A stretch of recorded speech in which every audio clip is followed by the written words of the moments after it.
Here we are then. Today's task is to give this bike a once over, because last time he was on it, it wasn't running right, it kept stalling and stuff.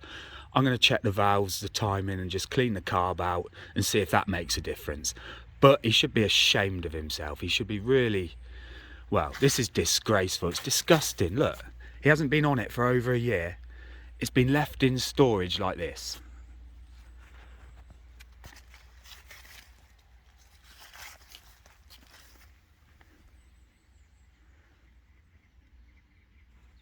I need to get the pressure washer out and clean this off before I can carry out any maintenance on this.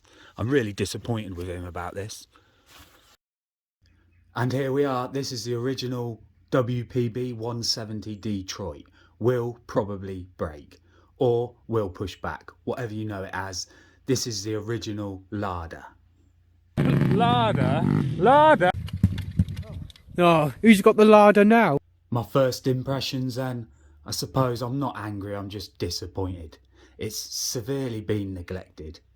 The main objective for this upload then is to get this bike running better than it was, which shouldn't be hard. First of all, I want to take that carburetor off and check the jets are clean. After that, we'll go to the valve clearance and timing. If that's all on, well, we'll go from there, but I'm expecting one of them three to be the issue. But while I'm here, he also asked me just to make a note of anything that might be broken or need replacing. First note I've made is the tyres. They are just cheap Chinese things. There's no grip left in the middle. The sides are all really good. I don't know why that is. Another thing I've just noted while I was cleaning the bike is the chain and sprockets. They're just completely shot. They're the original ones. They're dangerous. They need to be changed really. Also, good job I've had a tetanus touching these things. They're sticky, a proper breeding ground for germs. Skanky. And look at this air filter. It might have been washed out, but it's, oh. Again, I don't want to touch it. I wouldn't even let a mouse use that as bedding. It's that bad. That, my friends, is a fine specimen for a case of neglect. With all that being said, the only good thing about this is I get to work on a bike. I find it therapeutical, rewarding. I get a good satisfaction out of it. Reviving something or making it better.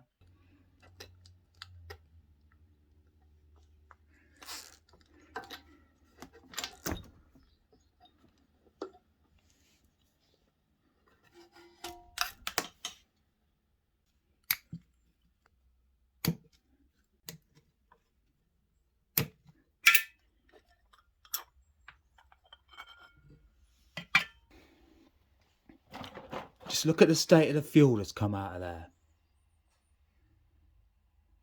I think that's water in there because it's separating. Neglect.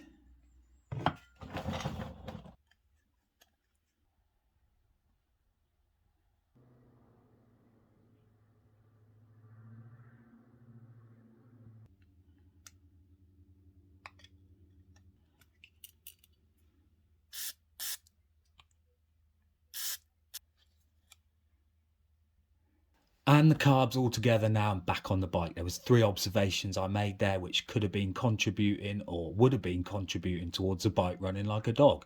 Number 1 were the manifold bolts. They were hardly done up at all. It was drawing in air between the manifold and the carb. The second observation, which I didn't like, was the water in the bowl. I've never seen so much water in the bowl myself. That fuel was as dead as you like, but you could see it separating. That's just not a good sign. And the third one was the jet. Well, it wasn't blocked up, but it was, 50-50 gummed up. I'm not leaving it there though. Next I need to check the valve clearance and timing, so we're going to remove the timing covers, cam cover and the flywheel case. Just need to quickly document this for cover insurance purposes. Missing bolt here. Then we got the standard 8mm bolt there. But here we've got some sort of Allen key bolt. Here we are then. We've got the outlet and inlet tappet cover removed. We've got the cam sprocket exposed so we can line that up with the markings. Same with the flywheel. I think I've got everything I need. This just helps with the tappet nut. We've got the feeler gauge. 0.15 for the inlet and 0.20 for the outlet. Bit of Loctite. And I think that's it. First job then is to set the timing. See this mark? That has to be lined up with this mark on the casing, which then I'll do this first because you can only go anti-clockwise. If you go over the line, you have to go all the way around again. Don't go backwards. And then once that's lined up, we've got to check that that will be lined up with that groove on the case. And then that'll tell me if the timing's on or off.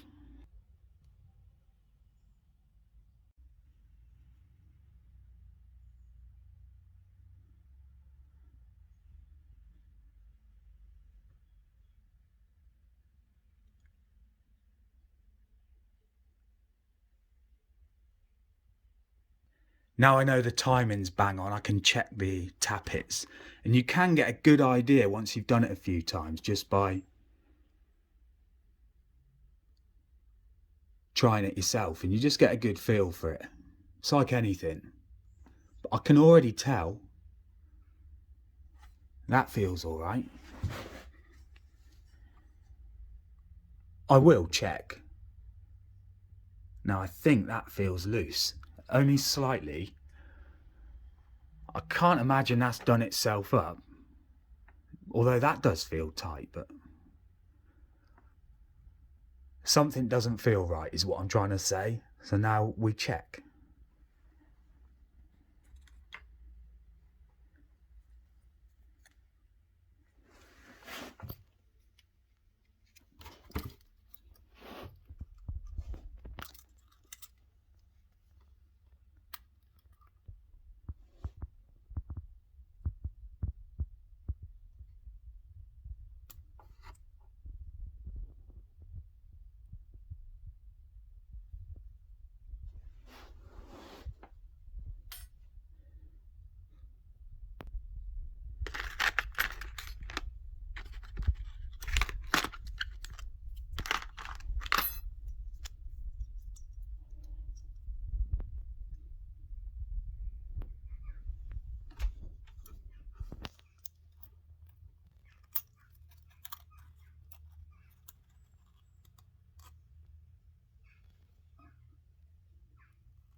As you can see, I've used a 0.10 and that's what the inlet is set at. Now by the book,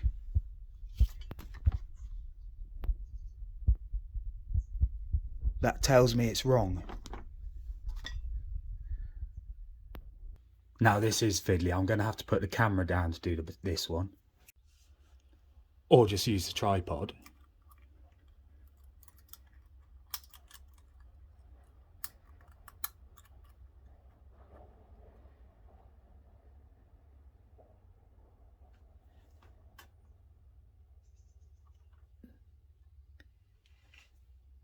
That's perfect.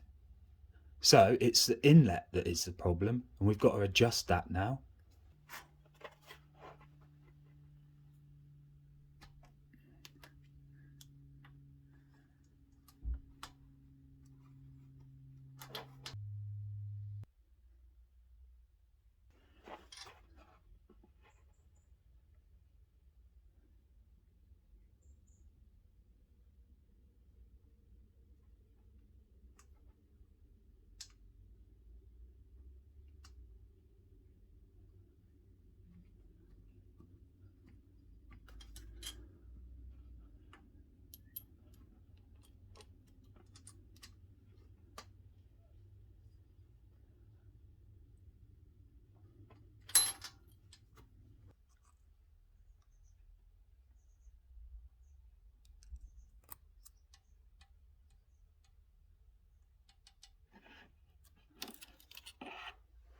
I'm happy with that then. I know that the timing's spot on and that the valves are set correctly. I'm definitely glad I did it because obviously there was the issue with the inlet.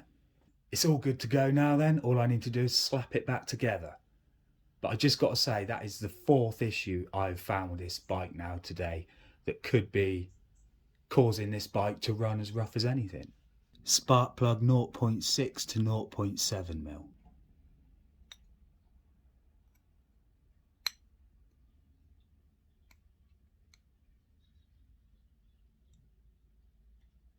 Spot on.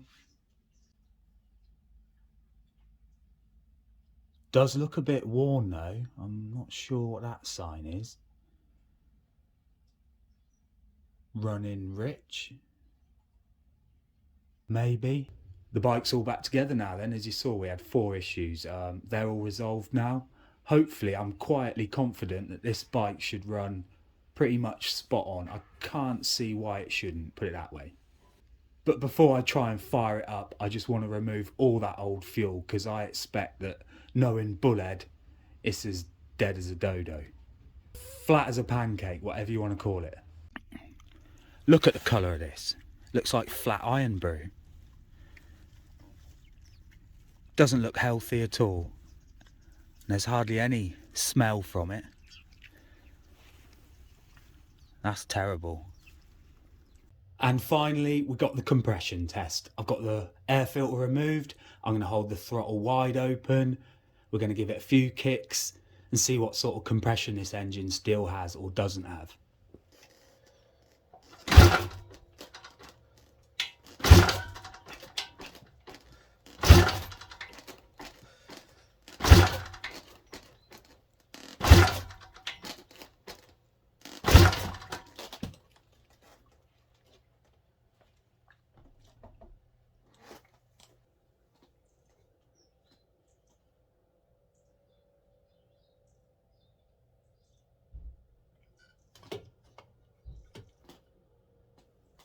That's not too shabby to tell the truth, just short of 125 psi, not bad. So we've established this engine's got plenty of life left. Anything below 100 would be telling me that it probably needs a top end rebuild or something. I've just noticed something else I've got to show you, can you see it? Look at that flat spot.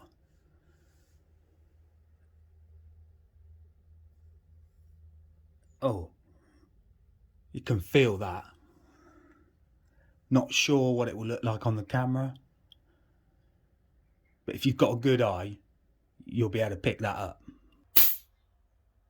After all that work, is this still going to be a LADA problematic hound dog? Or is this going to be a joy to ride, a consistent machine? We're going to find out. I've got fresh fuel in there. We're going to try and fire it up. It's not been started for over a year, like I've said that before. But I just want to reiterate that if there's any problems, then I've covered myself.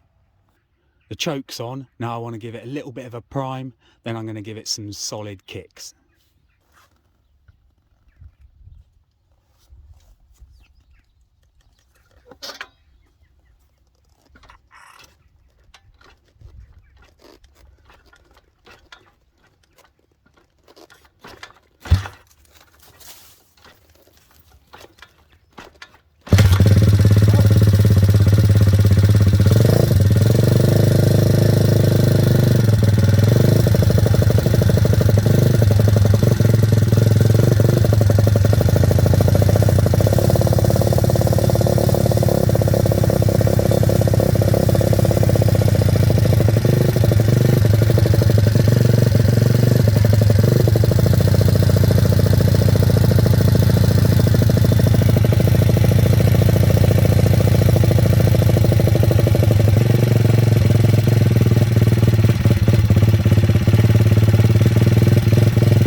Feels fine to me, it's just stone cold.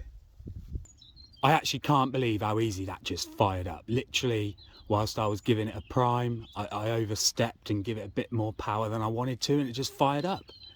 Now, that is running like a Swiss watch. As far as I can tell, there shouldn't be any problems with this bike. That's all for today then. Hopefully you learned something. If you didn't learn anything, hopefully you just enjoyed the video. Thanks for watching the MOTO Machines channel.